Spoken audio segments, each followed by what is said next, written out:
A donde quiera que vayas y donde quiera que estés, como familia estamos conectados. Y hoy, más que ayer, nos conectamos para estudiar juntos la Biblia, como familia de Centro Bíblico El Camino.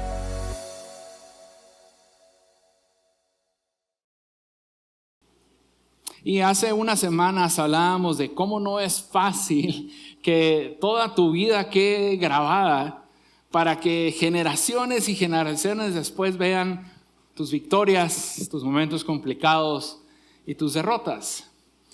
Pero lo que hablábamos es de que no es una oportunidad para juzgar a la persona que estudiamos, sino que es una oportunidad para aprender de lo que esa persona ha vivido.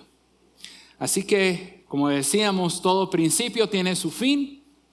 Iniciamos hace algunos meses la historia de David y hoy concluimos con los últimos días de David. ¿Por qué no buscamos en nuestros dispositivos electrónicos, en nuestras Biblias, Primera Reyes capítulo 1? O más bien, primer libro de Reyes capítulo 1.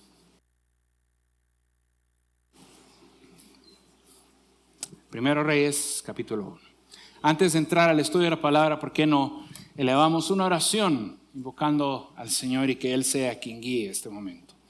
Amado Padre Celestial, te damos gracias esta mañana porque tenemos la oportunidad y tenemos la bendición de poder estar aquí juntos como congregación, elevar cantos a tu nombre, adorarte, alabarte, poder estar juntos en armonía, en comunión y también poder abrir tu palabra. Al hacerlo, Señor, te rogamos que guíes este tiempo, que seas tú quien hables, que el Espíritu Santo sea quien gobierne. Sé tú el que habla, Señor, y que nosotros tengamos oídos, mentes y corazones atentos a lo que tú nos quieres decir esta mañana. Te entregamos este tiempo a ti, oh Padre, en el nombre de Jesús. Amén. Leamos entonces, Primero de Reyes, capítulo 1, versículo 1. Dice, el rey David ya era muy anciano, entrado en días. Lo cubrían de ropas, pero no entraba en calor. Entonces sus siervos le dijeron, que se busque para mi señor el rey una joven virgen para que atienda al rey, y sea quien lo cuide, que ella se acueste en su seno para que mi señor el rey entre en calor. Por toda la tierra de Israel se buscó a una joven hermosa y hallaron a Abisag, la sunamita, y la trajeron al rey. La joven era muy hermosa, ella cuidaba al rey y le servía, pero el rey no tuvo relaciones con ella. Como vemos entonces, David ya se encuentra en la última etapa de la vida. Ya no puede entrar en calor por sus propios medios y muchos han tratado de diagnosticar si es que tenía una enfermedad o no, incluso sugieren cuál era la enfermedad que padecía, pero la cuestión es de que ya era anciano, ya estaba en la vejez. Como dice el versículo 1, ya era muy anciano. A pesar de que ya se encontraba en esta etapa de la vida, ya en lo último podríamos decirle, los problemas continuaron y le seguían. ¿Cuál fue el último problema que enfrentó David? Leamos a partir del versículo 5. Entre tanto, Adonías, hijo de Agit, se ensalzaba diciendo, yo seré rey. Y preparó para sí carros, hombres de a caballo y 50 hombres que corrieran delante de él. Su padre nunca lo había contrariado, preguntándole, ¿por qué has hecho esto? Él era también hombre de muy hermoso parecer y había nacido después de Absalón. Y había consultado con Joab, hijo de Sarvia, y con el sacerdote Abiatar, que respaldaban a Adonías.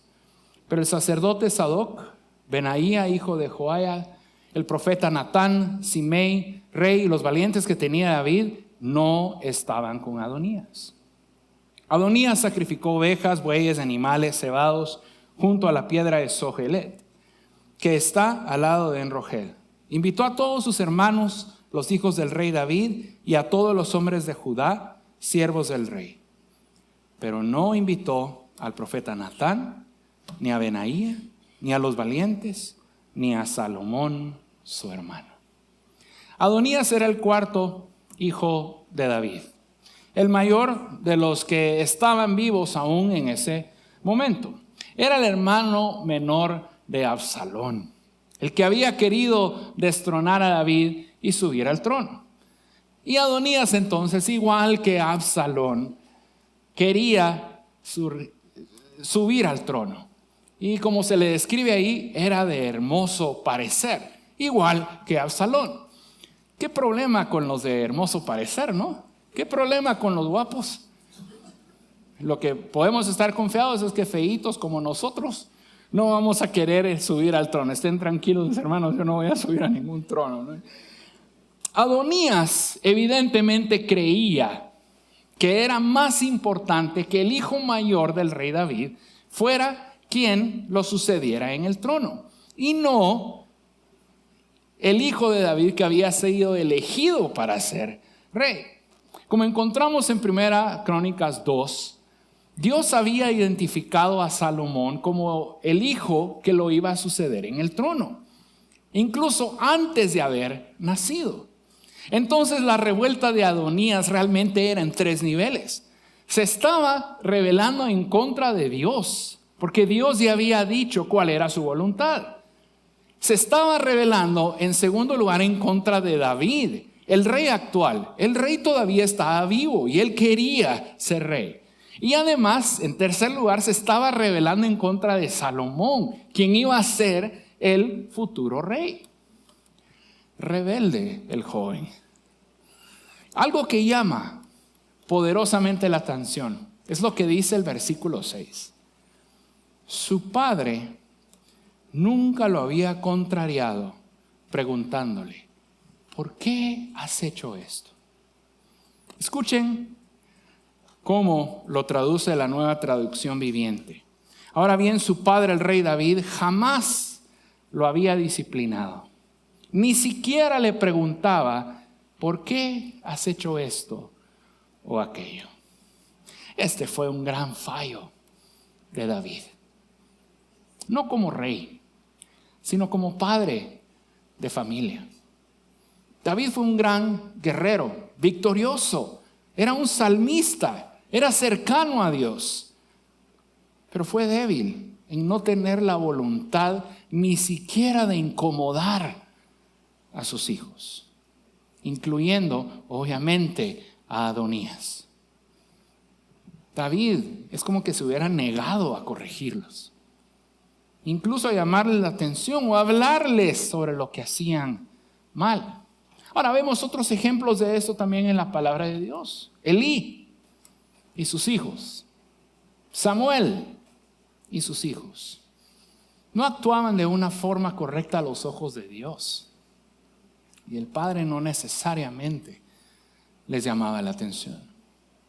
La disciplina del padre es importante, mis hermanos. Y no quiero que nos confundamos pensando que disciplina es únicamente la disciplina física. La disciplina física es posible en una etapa de la vida, pero no para siempre. Llega un momento donde la disciplina implica regaño, o la disciplina implica exhortación, por lo menos observación y decirle: esto está mal. Es importantísima esta disciplina, porque entonces el hijo aprende que hay un orden para las cosas. El hijo obediente a su padre terrenal es mucho más fácil que sea obediente a su padre celestial. Entonces, padres, no hay que tener temor de disciplinar a los hijos. Se debe hacer, incluso es un mandato bíblico. Hay que incomodarlos, incluso si están haciendo algo mal. Ahora, el padre no deja de ser padre por el hecho de que el hijo se vaya de la casa. Cae mal cuando el papá exhorta al hijo, que ya está grande, que ya es su familia, pero hay que hacerlo. Obviamente ya no es un regaño, es una exhortación, pero hay que seguir haciéndolo. Ahora, del lado de los hijos, cae mal que lo estén regañando a uno, que lo estén exhortando, pero es por nuestro propio bien. El hecho que nuestros padres nos digan que debemos hacer algo en cierto sentido es por nuestro propio bien, para que aprendamos cómo vivir y para que aprendamos cómo obedecer al Padre. Ahora, no todos tenemos la bendición de tener un padre cristiano, un padre presente o un padre vivo. En esos instantes, entonces, es cuando debemos voltear a nuestro Padre Celestial y ser obediente a Él. La cuestión es ser obedientes por nuestro propio bien. Por esa falta de disciplina es que Adonías, igual que su hermano Absalón, eran rebeldes en contra de su padre David y en contra de Dios. Y es que no lo podemos separar, están inevitablemente unidos. El que es rebelde en contra de sus padres es rebelde en contra de Dios. Adonías, al igual que a su hermano, intentó incluso arrebatarle el trono a su padre David. Y veamos los dos que se aliaron a Adonías. Tampoco era muy buena compañía, que digamos. Joab había sido general en el ejército de David.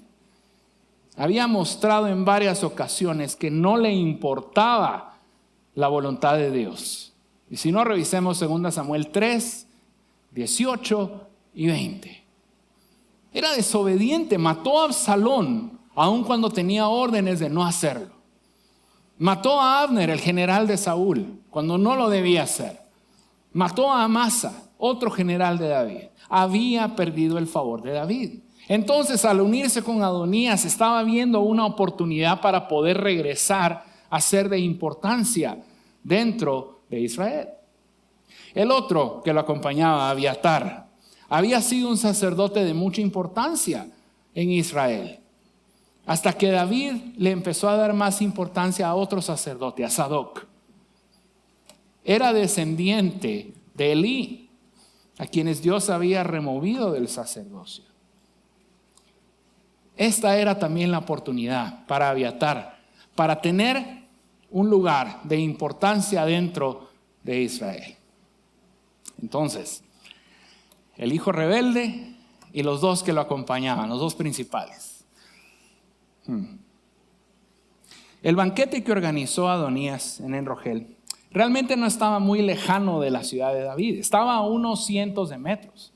Entonces se podía escuchar lo que estaba sucediendo. Y probablemente este banquete era una celebración donde todos los que estaban presentes iban a mostrar su lealtad para con Adonías. Pero como vemos en el versículo 10 que leímos, no invitó al profeta Natán, ni a Benaía, ni a los valientes, ni a Salomón, su hermano. Obviamente porque él sabía que no iban a ser sus aliados. No era la voluntad de Dios, ni era la voluntad del rey David que él fuera el rey. El verdadero heredero al trono era Salomón. Entonces, a partir del versículo 11 vemos un cambio de escena. Y vemos que ahora acciona Natán. Ahora, si nosotros recordamos, Natán era un profeta de Dios. Es el que llegó a confrontar a David cuando había pecado. ¿Qué hizo Natán? Y lo vemos de los versículos 11 al 27. ¿Cuál fue su accionar? Lo primero que hizo fue buscar a Betsabé, la madre de Salomón. Y le contó lo que estaba sucediendo. Adonías se ha convertido en rey. Y le advierte, tu vida corre peligro. La vida de Salomón corre peligro. ¿Estaba mintiendo? Realmente no estaba mintiendo Natán. Porque si Adonías llegaba al trono, una de las primeras cosas que iba a hacer era matar al heredero al trono y sus parientes. la verdad sí corría riesgo la vida de Salomón y de Betsabé. Y entonces le explicó su plan a Betsabé. Entra tú primero, habla con el rey David y recuérdale el juramento que te hizo, que tu hijo Salomón iba a ser el rey. Y entonces, cuando le estés explicando esto al rey David, yo voy a entrar y voy a decir lo que está haciendo Adonías. Y entonces Betsabé hizo como le indicó Natán. Entró ante el rey y le preguntó sobre el juramento, y no habías dicho esto, y que Adonías ahora es el rey. Le recordó el juramento que había hecho. Cuando estaba hablando, Natán entró también y confirmó lo que estaba diciendo Betsabé. Ahora, ¿cuál era la intención de Natán? Que hubieran dos personas distintas que le dijeran lo mismo al rey David para que él creyera y se convenciera de lo que estaba sucediendo. Dos testigos. Ahora, evidentemente Dios había movido a Natán para hacer lo que estaba haciendo. Ciertamente estaba en armonía con la voluntad de Dios. Y es que, como mencionamos anteriormente, Dios mismo había elegido a Salomón para que él fuera el rey. David, con base a esa elección que había hecho Dios, es que le había hecho el juramento a Betsabé que su hijo Salomón iba a ser el rey. Entonces, ¿qué hizo David? Leamos a partir del versículo 28. Entonces el rey David respondió: llamen a Betsabé. Y ella entró a la presencia del rey y se puso delante del rey. Y el rey juró: vive el Señor, que ha redimido mi vida de toda angustia, que ciertamente, como te juré por el Señor Dios de Israel, tu hijo Salomón será rey después de mí, y él se sentará sobre mi trono en mi lugar. Así lo haré hoy mismo. Betsabé se inclinó rostro en tierra, se postró ante el rey y dijo: viva para siempre mi señor, el rey David. Ahora, un paréntesis. Esta frase que dijo Betsabé, viva para siempre, es una frase que encontramos en varios lugares en el Antiguo Testamento. La idea es que cuando un rey actúa justamente, el deseo de la persona que está recibiendo el beneficio de ese accionar justo es de que el rey tenga una larga vida. Dios le había prometido a los israelitas en la ley mosaica que si actuaban justamente iban a tener una larga vida. Entonces eso siempre le decían al rey: está actuando justamente, viva para siempre. ¿Qué hizo David para cumplir el juramento que había hecho con Betsabé? Versículo 32. Entonces el rey David dijo: llamen al sacerdote Sadoc, al profeta Natán y a Benaía, hijo de Joiada. Ellos entraron a la presencia del rey y el rey les dijo: tomen con ustedes a los siervos de su señor, hagan montar a mi hijo Salomón en mi propia mula y llévenlo a Gijón. Que ahí el sacerdote Sadoc y el profeta Natán lo unjan como rey sobre Israel y toquen trompeta y digan: viva el rey Salomón. Después subirán tras él y él vendrá, se sentará en mi trono y reinará en mi lugar, porque lo he escogido para que sea príncipe sobre Israel y sobre Judá. Y Benaía, hijo de Joiada, respondió al rey: amén. Así lo diga también el Señor, el Dios de mi señor el rey. Como el Señor ha estado con mi señor el rey, así esté con Salomón y haga su trono más grande que el trono de mi señor el rey David. Entonces el sacerdote Sadoc, el profeta Natán, Benaía, hijo de Joiada, los cereteos y los peleteos descendieron e hicieron que Salomón montara en la mula del rey David y lo llevaron a Gijón. El sacerdote Sadoc tomó el cuerno de aceite de la tienda y ungió a Salomón. Entonces tocaron trompeta y todo el pueblo gritó: ¡viva el rey Salomón! Luego todo el pueblo subió tras él. El pueblo tocaba flautas y se regocijaba con gran alegría, de modo que la tierra se estremecía con su sonido. Observemos bien a quién llamó David. Llamó a Sadoc, a Natán y a Benaía. ¿Quiénes eran ellos? Sadoc era uno de los principales sacerdotes. Natán era el profeta. Benaía era el general de mayor rango en el ejército de Israel. Adonías se había aliado con Joab, que no era un general o el general de mayor rango. Adonías se había aliado con Abiatar, un sacerdote, pero que ya no era el principal. El rey David sí reunió a los principales para que apoyaran a Salomón. Ahora, trayéndolo a nuestro contexto, es como que si en el organismo ejecutivo, legislativo, judicial, los que presiden esos estuvieran juntos apoyando a una persona. Para los que les interesa la estructura gubernamental actual. Eso es lo que estaba haciendo David. Los tres principales estaban reunidos apoyando a Salomón al tomar el trono. El hecho que ellos tres hayan sido elegidos por David realmente era que estaba enviándole un mensaje al pueblo de Israel. Como representantes del rey, lo que estaban haciendo era la voluntad del rey. Era una demostración visual de qué era lo que quería el rey David. Ahora es interesante también que David dio la orden de que Salomón montara su mula enfrente de todo el pueblo. Esto lo acostumbraban los reyes en el Medio Oriente para ejemplificar o dar a entender que el rey era un siervo. Al montar la mula se identificaba como el siervo del pueblo, no solo el rey. Es interesante que más o menos 1000 años después el rey Jesús hizo lo mismo, ¿no? Entró con una mula en el pueblo, montado en una mula, evidenciando o mostrando, dando el mismo mensaje, venía a servir. Seguidamente, el sacerdote Sadoc ungió a Salomón como símbolo tanto de ser el nuevo rey, como nuevamente tomaba el lugar de su padre como siervo del pueblo. Y tocaron la trompeta. La trompeta en tiempos del Antiguo Testamento anunciaba una acción o un actuar de parte de Dios. Con esto se anunciaba entonces que había un nuevo rey en Israel.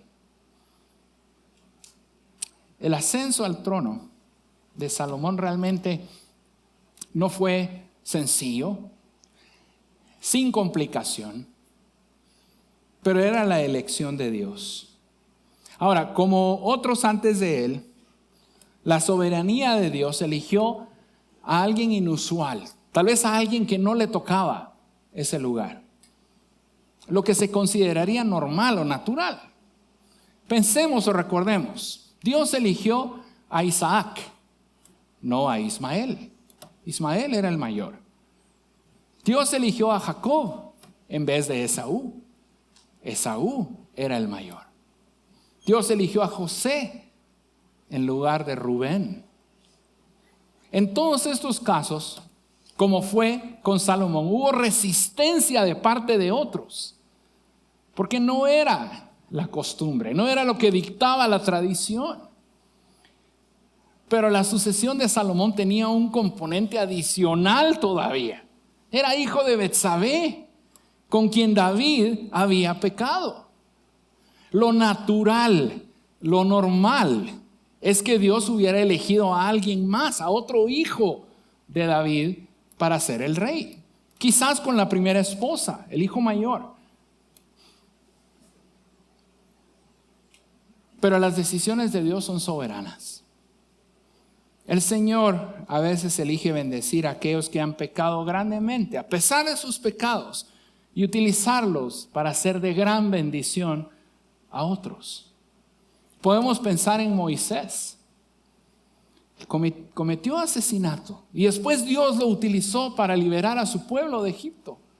Podemos pensar en Pablo, que sostuvo las ropas de Esteban mientras era apedreado. Después persiguió a la iglesia, pero Dios lo llamó para servirlo a él y hacer crecer a la iglesia. Nosotros mismos, ¿cuántas cosas hemos hecho en contra de Dios? Hemos pecado, nos hemos rebelado y Dios decide utilizarnos. Dios decide utilizarme Dios es soberano y Él sabe lo que hace. La maravillosa gracia de Dios para con los pecadores es más evidente cuando bendice a aquellos que han pecado grandemente.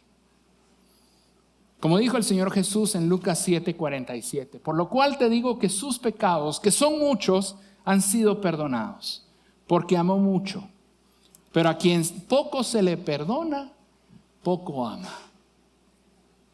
¿Quién sabe si tal vez nosotros no amamos al Señor como lo deberíamos amar? Porque no apreciamos o no entendemos lo que Dios ha hecho por nosotros. ¿Será que entendemos realmente lo que hizo Jesucristo en la cruz por nosotros? Todo el castigo que sufrió antes. El estar colgado en un madero. Murió asfixiado, desangrado, latigado, le arrancaron sus barbas, burlado, todo se burla. ¿Y por qué? Por amor por nosotros. ¿Será que nosotros entendemos el sacrificio de Cristo? Porque no solo se limita a lo físico. ¿Qué fue lo que gritó el Señor Jesús en la cruz? Dios mío, ¿por qué me has desamparado? Él cargó con nuestro pecado y eso significó la separación de su Padre. Y lo hizo por nosotros. ¿Y nosotros cómo respondemos? ¿Será que lo amamos lo suficiente? ¿Cómo mostramos amor por Dios? Obedeciendo y sirviendo. Si amamos a Dios, obedecemos y hacemos lo que Él pide de nosotros. Si verdaderamente amamos a Dios, le servimos con total disponibilidad, estando dispuestos a hacer a lo que Él nos llame a hacer. Así mostramos nuestro amor a Dios. Así mostramos que entendemos lo que Él ha hecho por nosotros. ¿Estamos siendo obedientes? ¿Estamos sirviendo lo suficiente a nuestro Dios? Estamos demostrando que lo amamos. Probablemente David sí entendía lo que se le había perdonado y por eso buscó honrar a Dios. Por eso eligió a Salomón para sucederle, porque Dios lo había elegido. David estaba siendo obediente. Como vemos en el versículo 39, Salomón fue ungido y entonces se convirtió en el sucesor del rey David. ¿Cómo reaccionó el pueblo? Veamos nuevamente el versículo 40. Luego todo el pueblo subió tras él. El pueblo tocaba flautas y se regocijaba con gran alegría, de modo que la tierra se estremecía con su sonido. Qué momento más glorioso, ¿no? Hay un nuevo rey en Israel, el hijo del rey David. ¿Se recuerdan de nuestro otro personaje, Adonías? ¿Cómo reaccionó Adonías? Y nosotros vemos los versículos que vienen a continuación. Se describe qué pasó con Adonías. Todos los que estaban reunidos ahí en su banquete escucharon lo que estaba sucediendo. ¿Se recuerdan lo que les había mencionado? Estaban a unos cientos de metros de la ciudad de David. Todas las trompetas ciertamente se escucharon donde estaban ellos. Jonatán, hijo de Abiatar, el que quería ser sacerdote principal nuevamente, les explicó qué pasó. El rey David hizo rey a Salomón. Salomón montó la mula de David enfrente de todo el pueblo. Salomón fue ungido por Sadoc y por Natán. Y Salomón ya se sentó en el trono. Ahora, ¿qué hicieron todos los invitados? Tuvieron temor y salieron disparados de ahí.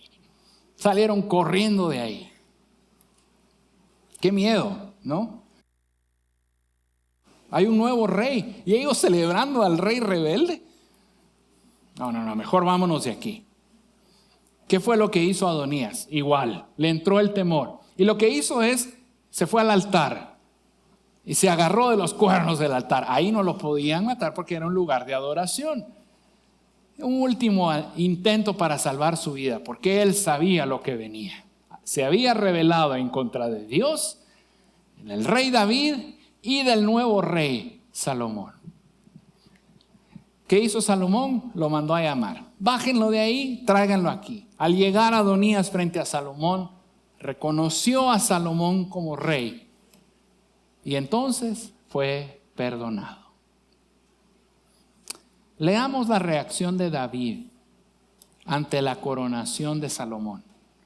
Versículo 48. El rey también ha dicho así: bendito sea el Señor, Dios de Israel, que ha concedido que se siente hoy en mi trono un descendiente mío, mientras mis ojos lo ven. ¿Por qué alaba a Dios así David? Porque estaba viendo el cumplimiento de lo que Dios había prometido, de lo que Dios le había prometido a él en 2 Samuel 7. Dios le había prometido que un descendiente suyo siempre estaría en el trono. Y él lo estaba viendo ya, el cumplimiento de eso.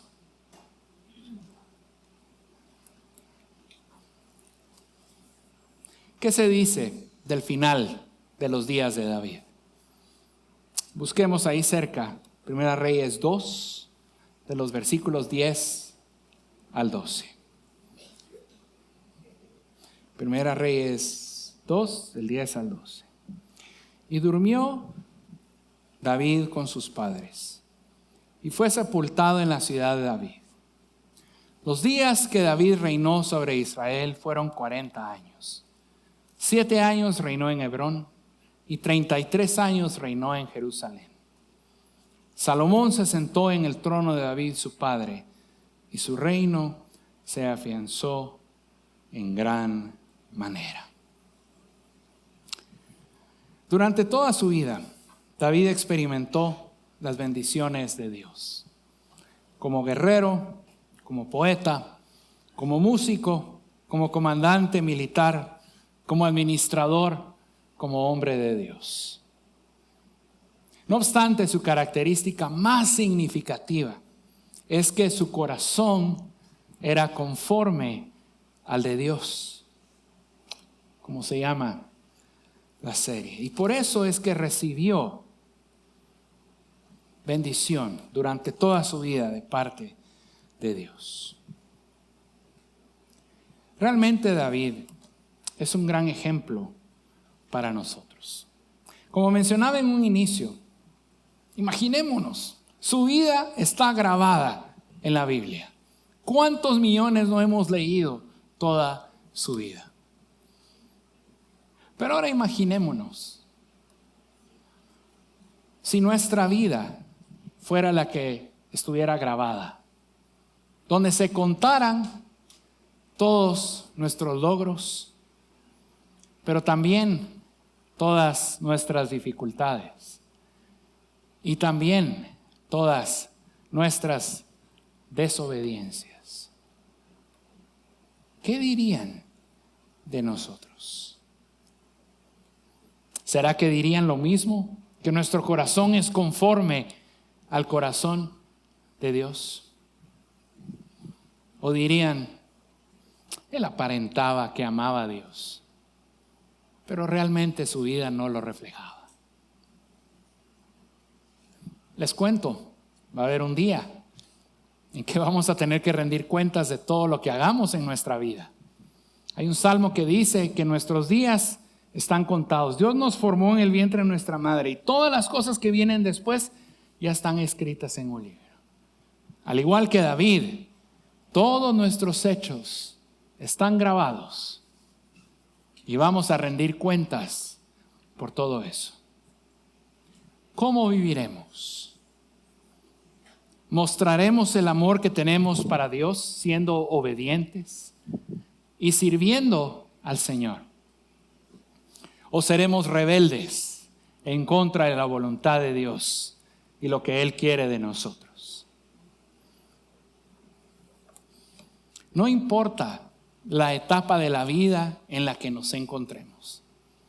Seamos adolescentes, seamos jóvenes, cuando estemos empezando nuestra familia, cuando ya estemos terminando, cuando los hijos ya se han ido de la casa, cuando estamos cerca de reunirnos con el Señor. No importa la etapa de la vida en la que nos encontremos.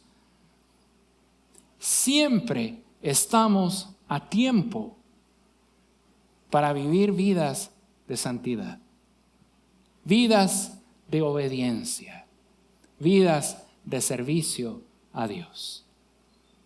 Pero es algo que tenemos que elegir hacer.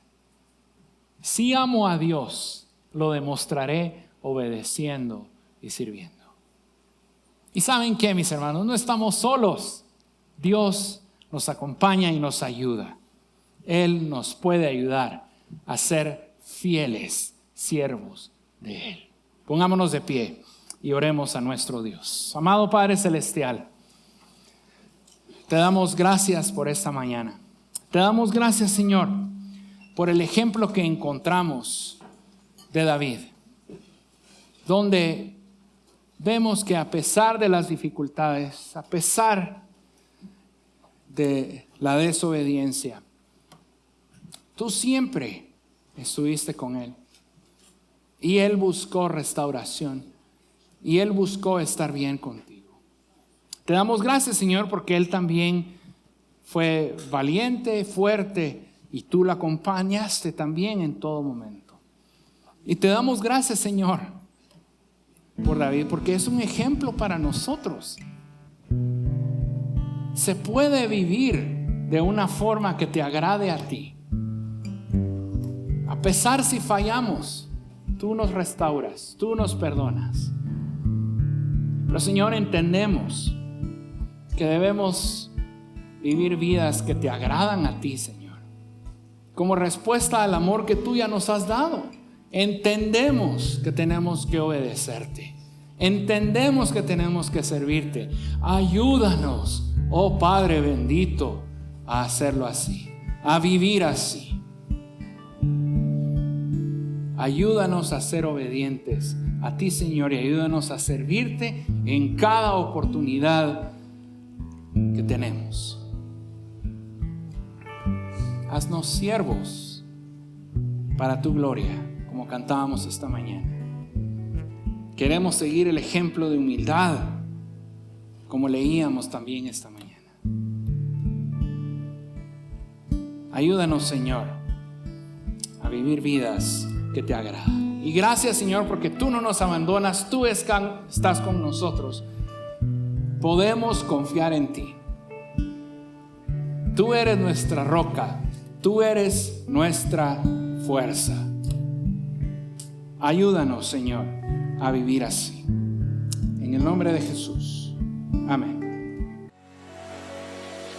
A donde quiera que vayas y donde quiera que estés, mantente conectado con Dios. Y también conéctate con nosotros a través de nuestras redes sociales. Hasta pronto.